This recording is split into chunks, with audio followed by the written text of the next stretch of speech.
The auto numbering setup.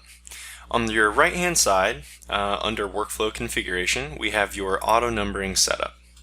Now what we use our auto numbering setup to do is store different ways that you would like to create the ID of an asset.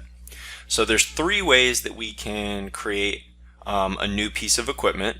That's from scratch, from a template, and then from cloning. So if we go here to our first level name, this is where we store the different types of numbering that we would want to. So a default could just be a generic way that we generate an ID for all assets, or we could have a different structure depending on the type of equipment it is, or however you would want to structure it for your own company.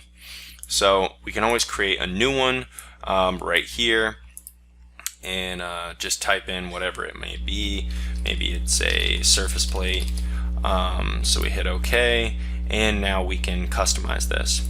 So I'm just going to go to the caliber option, and we come down here and we can set up a prefix. So let's say C- is the prefix for our caliper, and let's say we already know that we have over 2,000 calipers, or at least we've started with this numbering system.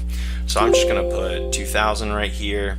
Then we can have it display a certain number of digits. So if you wanted it to be longer than 2,000, it would, if we set it to 5 digits, then it would put a 0 in front of the 2,000. And then we also have the ability to create a suffix. Now, if there was different levels of the gauge or descriptor that you create, we do have the ability to create a sub-level.